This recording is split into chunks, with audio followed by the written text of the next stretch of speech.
Salut les gars, aujourd'hui on se retrouve dans une toute nouvelle vidéo qui va être une vidéo très originale puisque c'est une vidéo achat manga. Donc je ne vous en dis pas plus et je vous laisse avec la suite de la vidéo.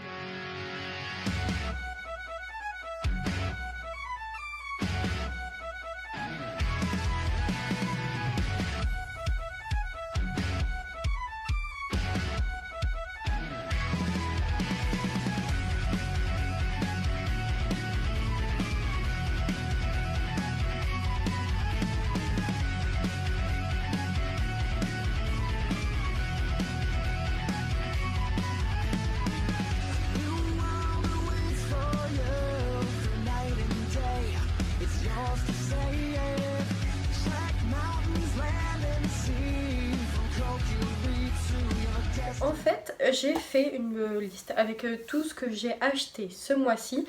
Et au début, je voulais pas vous faire cette vidéo, mais je me suis rendu compte qu'il y avait quand même pas mal de tomes, donc j'ai pas mal de choses à vous raconter. Et je pense que si je fais tout, enfin que je regroupe tout sur le mois de novembre, ça sera vraiment beaucoup trop long.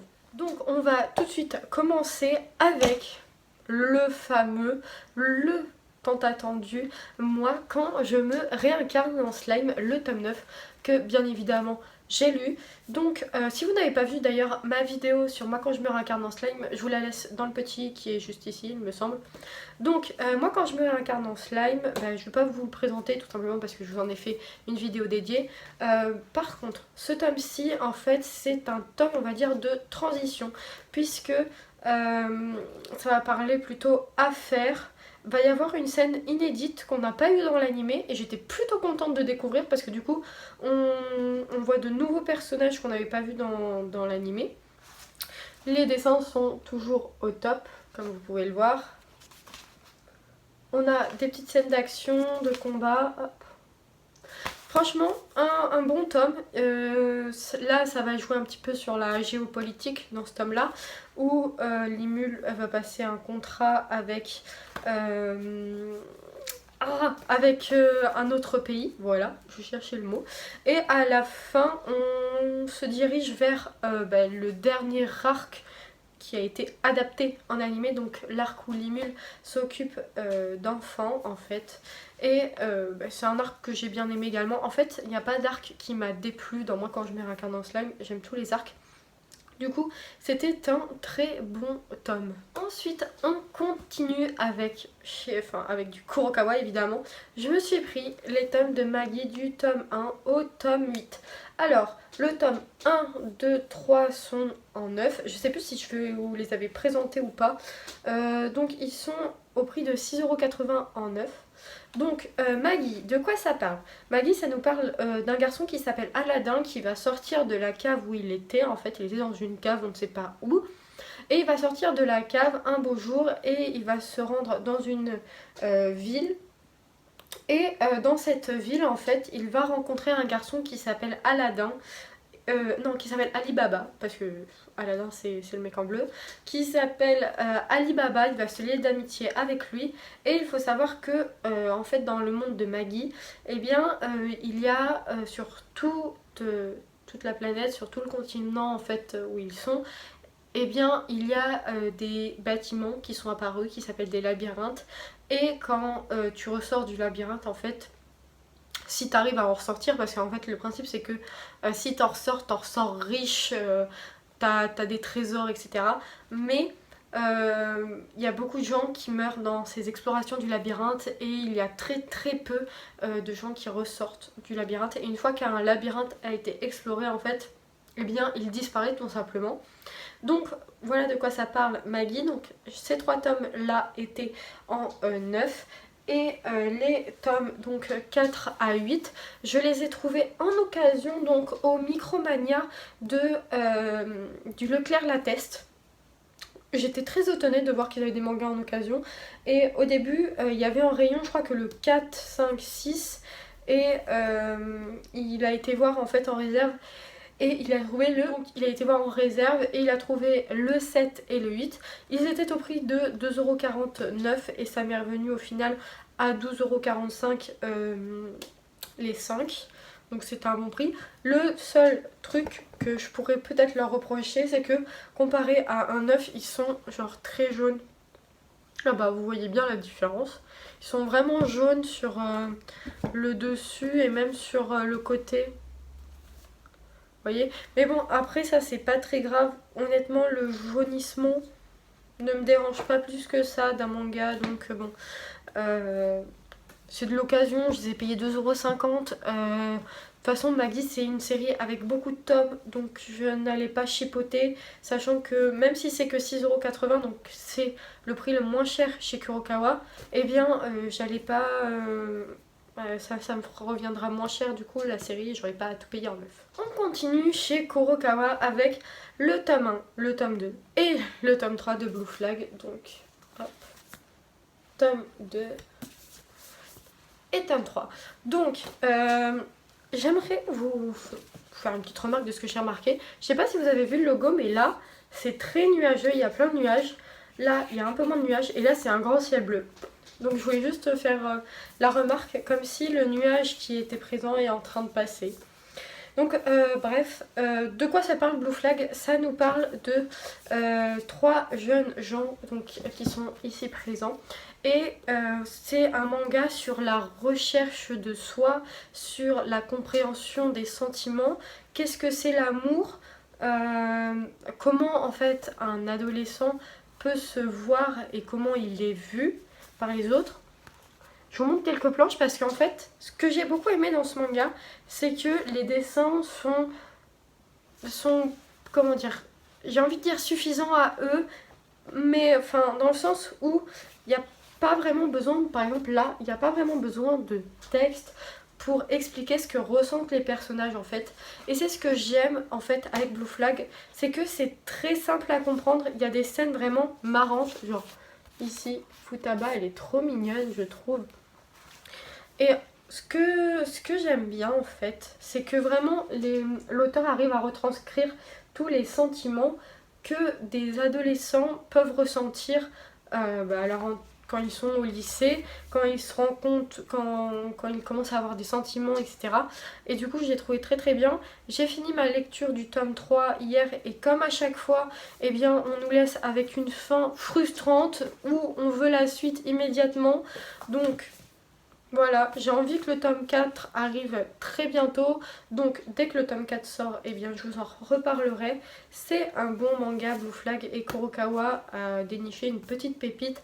J'ai pas vu d'avis négatif sur Blue Flag, honnêtement. À chaque fois que je vois quelqu'un en parler, en fait, c'est en bien.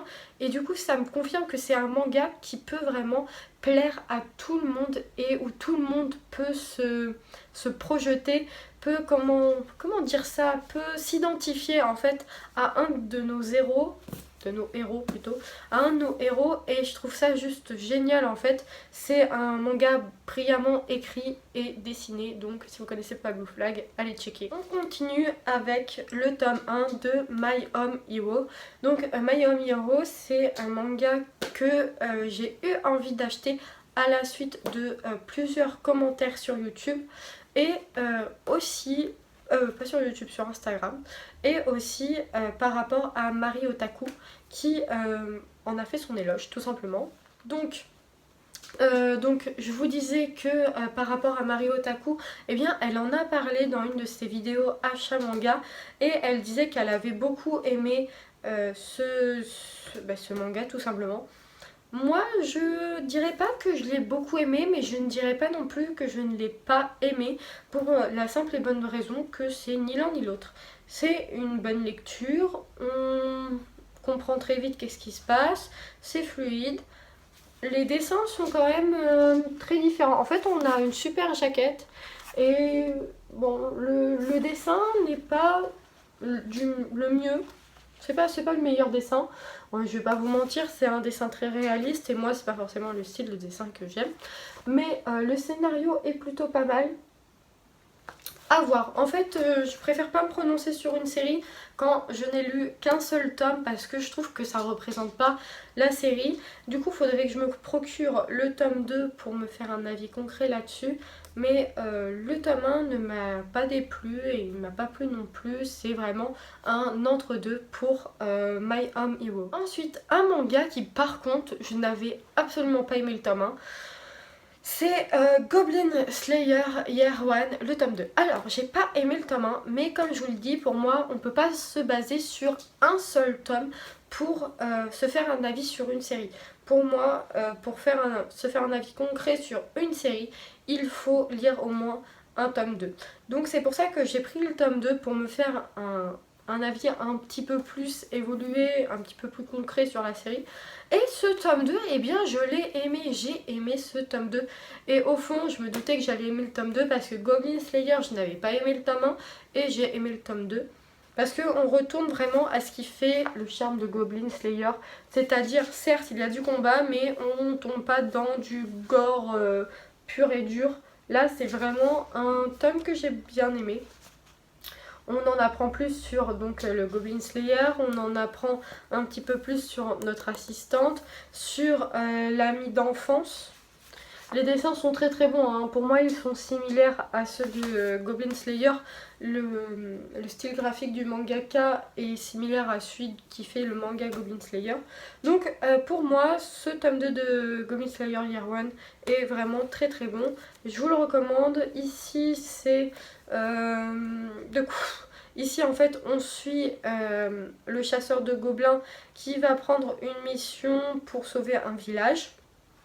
Et à côté on a les aventuriers, donc un petit groupe d'aventuriers qui a aidé le crève-gobelin en début d'aventure, qui va se rendre dans une grotte et va subir entre guillemets une attaque d'un monstre en particulier. On voit donc certains aventuriers qu'on connaît déjà dans Goblin Slayer. Donc un très bon tome, j'ai bien aimé, plein de références à la série principale. Bon manga, donc si vous connaissez pas, allez voir, mais surtout ne faites pas comme moi, enfin faites comme moi, ne vous arrêtez pas au tome 1 si vous n'aimez pas, si vous n'avez pas aimé. Et on continue avec du Goblin Slayer avec le 6ème tome de la série. Donc ici on termine le combat donc sous la ville avec les gobelins, le champion gobelin, etc. On termine ce combat là, donc l'arc de la ville des eaux. Et on commence entre guillemets un nouvel arc parce que là c'est plutôt un truc calme. On a beaucoup de combats dans ce tome puisqu'on finit donc la guerre totale. Et c'était vraiment, on voit un passage où en fait on voit cette aventurière énigmatique en fait parce qu'on sait pas qui elle est, on sait juste que c'est celle qui a tué le roi démon, je crois, un truc comme ça. Et donc on commence un nouveau chapitre, j'ai hâte de voir le tome 7 puisque le tome 7 sera la suite de l'animé. Je sais pas du tout quand il sort mais je vous mettrai la date si je la trouve quelque part.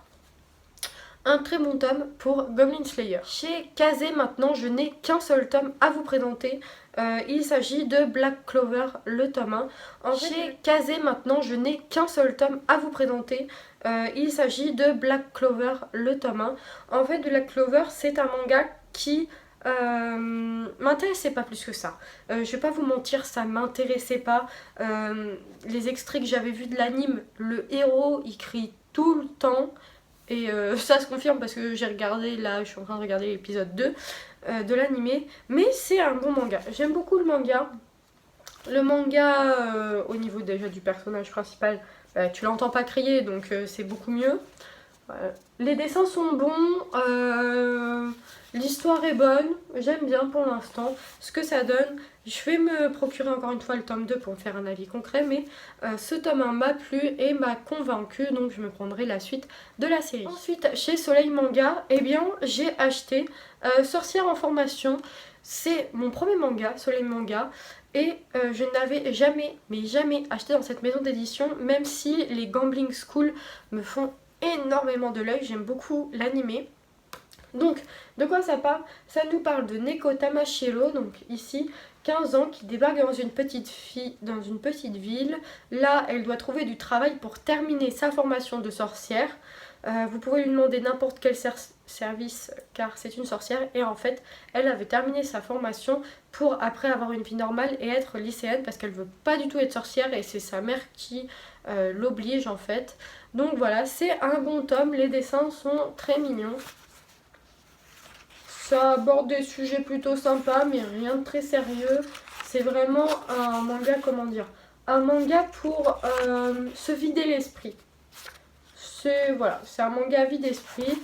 J'ai bien aimé ce tome 1, je lirai la suite et si vous connaissez pas, allez checker, mais après c'est pas un manga non plus où vous allez avoir de l'action de fou. Ensuite on continue avec un manga que j'aime énormément.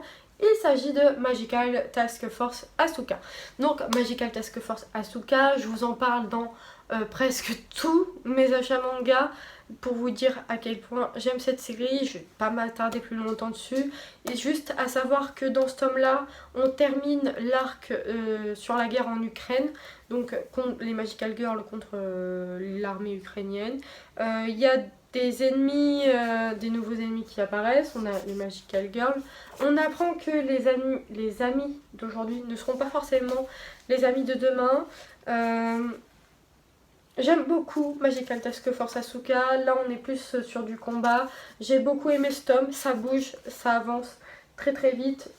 Franchement, génial, j'adore et j'ai hâte d'avoir la suite. Et encore une fois, la jaquette est juste magnifique. Toujours chez Pika Édition, je me suis procuré les 3 tomes de Fairy Tail 100 Years Quest. Donc ça se passe après Fairy Tail, juste après ça reprend.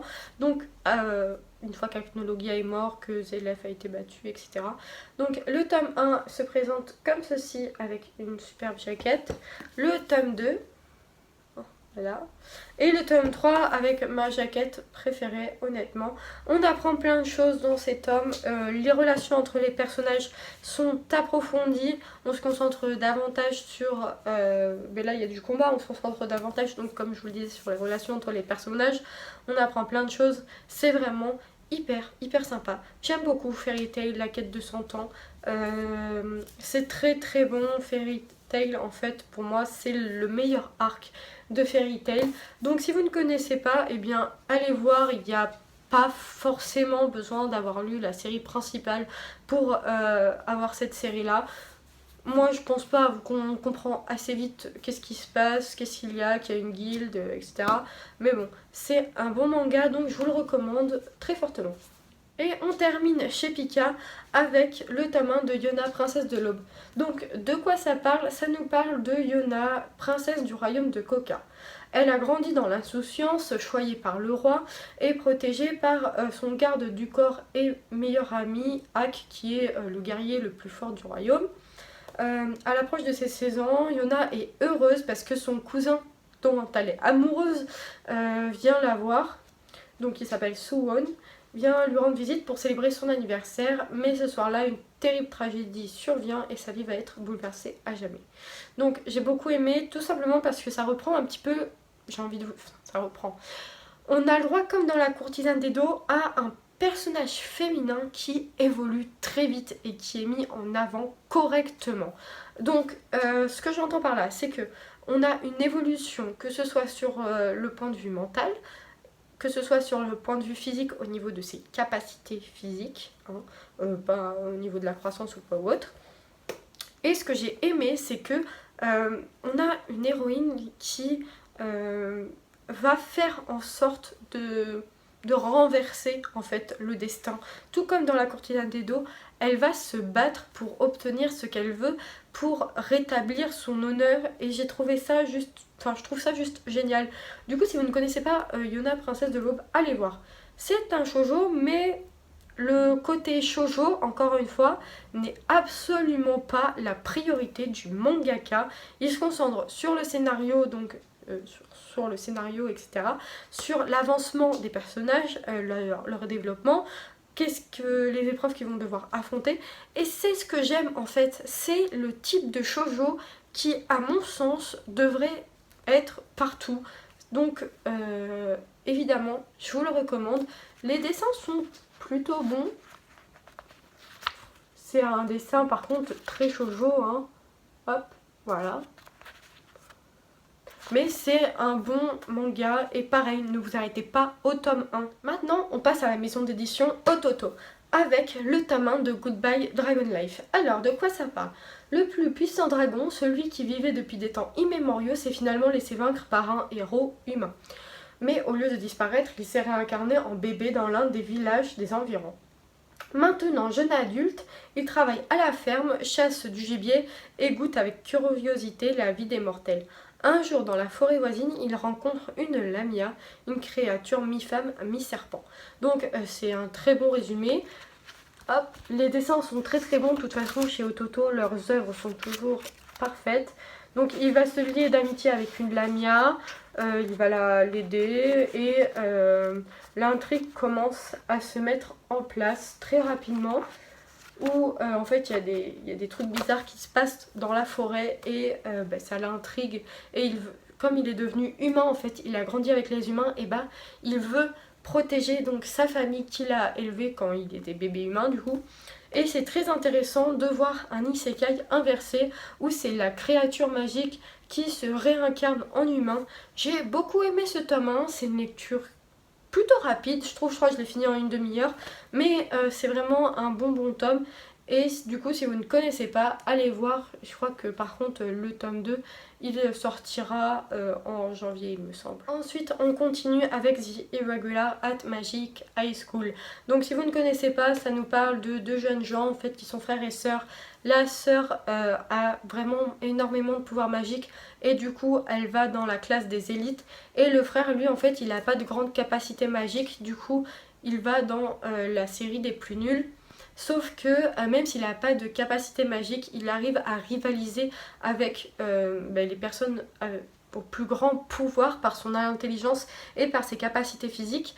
Donc ici dans ce tome 2, il va rentrer dans le comité de discipline de l'école où il est. Ça va pas plaire à certaines personnes parce que déjà c'est un première année et ensuite c'est un première année qui fait partie de ceux qui n'ont pas de pouvoir, en gros de ceux qui sont nuls, et du coup il va voir qu'il y a une certaine discrimination dans cette école. Il y a des choses qui se mettent en place. C'est un très bon tome, j'ai beaucoup aimé, les dessins sont très sympas. Pour l'instant il n'y a pas de surprise pour moi au niveau du scénario puisque j'ai vu l'animé. Hop, voilà. Donc très bon manga. Et il est aussi disponible, si jamais ça vous intéresse, en version light novel chez Ofelb, qui appartient également à Ototo. Ensuite, avant-dernier tome chez Ototo, on a le tome 7 de Made in Abyss de Akihito Tsukushi. Donc un très bon tome, encore une fois. Et de quoi ça parle? Made in Abyss, ça parle de un jour en fait il y a un cratère qui s'est formé dans la terre et on ne sait pas combien de mètres de profondeur il fait, et du coup il y a une ville qui s'est créée autour et les gens qui sont dans cette ville vivent de ce cratère en allant donc l'explorer. Sauf que en fait quand on plonge dans le cratère et qu'on remonte, on subit une malédiction. Donc quand on descend pas trop profondément c'est pas très grave, mais quand un cavernier fait le dernier saut, c'est à dire quand il va environ, je crois qu'il y a 7 niveaux, au 6e niveau, et bien c'est ce qu'on appelle le dernier plongeon, parce que la malédiction en fait te fait tout simplement mourir. Du coup c'est un manga très doux et dur à la fois, doux dans les dessins, dur dans le scénario. On suit Rico et Legu qui sont des enfants qui vont plonger donc au fond de l'abysse. Ils savent qu'ils ne pourront jamais remonter à la surface en faisant le choix donc de plonger dans l'abysse pour en fait aller à la rencontre de la mère de Rico et résoudre les mystères autour de l'égout qui est en fait un petit robot. Et pour vous montrer les images, en fait comme vous le voyez c'est vraiment un style très enfantin. Je vais peut-être vous montrer le tome 1, j'ai pas envie de vous spoil pour ceux qui suivent, donc je vous montre le tome 1. Donc comme vous pouvez voir les dessins, voilà, c'est vraiment magnifique, hein. La qualité du papier et d'impression est impressionnante. Voilà. Moi j'aime beaucoup Made in Abyss. Pareil, le tome 1 ne m'avait pas plus que ça emporté, mais comme j'avais le tome 2, j'ai lu le tome 2 et c'est vraiment à partir du tome 2 voire tome 3 que j'ai commencé à adorer cette série. Là on arrive sur la fin puisque dans le tome 7 ils sont arrivés au 7e niveau, donc à peu près le fond de l'abysse. Et ils découvrent plein d'incroyables créatures honnêtement je suis sûre que j'ai pas encore lu ce tome 7 mais je pense que je vais l'aimer énormément et on va en savoir un peu plus sur les goûts. On continue avec une série que j'adore tout autant. Il s'agit de Fate Apocrypha. Si vous connaissez pas Fate Apocrypha, c'est une guerre en fait où il y a deux équipes qui s'affrontent, deux équipes de 1, 2, 3, 4, 5, 6, 7, 8 masters. Donc en gros au total il y a 16 personnes qui s'affrontent avec pour servant des esprits héroïques des temps passés, présents, futurs, mais plus souvent des temps passés. Et c'est vraiment génialissime. Enfin, juste les combats sont incroyables. Moi j'aime beaucoup Fate Apocrypha. Après c'est pas une surprise, j'ai vu l'animé encore une fois. Très contente de redécouvrir le manga. Donc si vous ne connaissez pas, allez checker encore une fois parce que c'est vraiment un bon manga. Et je peux pas vous parler plus que ça de ce tome parce que je ne l'ai pas encore lu. Il ne me reste plus qu'à vous parler de 3 petits tomes d'une même série. Il s'agit de Otaku Otaku. Donc Otaku Otaku est aux éditions Kana, c'est par Fujita. Et c'est un manga qui a été adapté en animé, il me semble, je crois qu'il est disponible sur Wakanim, je suis pas sûre. Alors, en fait je dis que je vais vous en parler mais j'ai pas lu Otaku Otaku, c'est vraiment sur ma prochaine liste de lecture à faire, à voir si je vais aimer. J'avais pas kiffé l'épisode 1 de l'animé mais c'était l'animé et encore une fois ça représente pas forcément la série entière. Ce qu'il faut savoir c'est qu'ils sont très fins. Je vais essayer de trouver un manga en comparaison. Je vais prendre Tome de Maggie. Tome de Maggie, voilà. Vous pouvez voir qu'il y a une sacrée différence d'épaisseur. Après bon, il n'est même pas plus grand, pas vraiment plus grand. Mais si là vous voyez quand même, vous voyez, c'est vraiment hyper fin et c'est un peu cher je trouve pour l'épaisseur. On a 120 pages, 110 pages, je sais plus exactement. Je vais essayer de vous trouver ça. Ouais, on a 100, sans les bonus, on a 105 pages. Avec bonus, on a 120 pages. Donc c'est vraiment très court, je trouve. Après, bon, c'est une petite série, il coûte 7,45 € à voir. Il y a actuellement 5 tomes sortis en France. Le 6e tome sort bientôt. Je vous dis très rapidement si j'aime ou pas. Je vous montre les dessins. Enfin, je vous dirai si j'aime ou pas. Donc, les dessins sont plutôt simples. C'est un josei, c'est pour ça que je me suis penchée dessus. Et puis, ça parle d'otaku, donc voilà. Ceci. Donc, j'ai reçu, avec tous mes achats, de la librairie. En fait, la librairie où j'ai été à la test. La dame lui restait un poster de Yotsuba. Donc, moi j'aurais voulu le poster de moi quand je me réincarne en slime, mais bon c'est pas grave. Donc je lui ai pris, elle m'a donné celui-là et derrière vous avez celui-ci. Donc je sais pas encore, est-ce que vous pensez que ça serait bien ici? Je sais pas encore où le placer. Je sais pas si je l'accroche à mon mur par rapport à la Mangatech, juste au-dessus des slimes par rapport au fait que ça soit chez Kurokawa ou pas. Et d'ailleurs je devrais recevoir bientôt les 2 tomes de Yotsuba que j'ai commandé en fait à quelqu'un sur Vinted, donc voilà. Très contente. Et j'ai également eu 2 carnets, donc un carnet comme ceci, Akame ga Kill, qui sera à gagner sûrement pour les 100 abonnés sur YouTube. Et j'ai eu un carnet, moi quand je me réincarne en slime, et comme vous le savez, ça m'en fait 3. Donc il y aura 3 gagnants de carnet moi quand je me réincarne en slime. Voilà, donc j'espère que cette vidéo vous aura plu, que vous avez aimé. Dites-moi en commentaire quel manga vous intéresse pour une review ou un post Instagram. Et surtout n'hésite pas à t'abonner, à liker et à partager la vidéo. Et moi je te dis à la prochaine.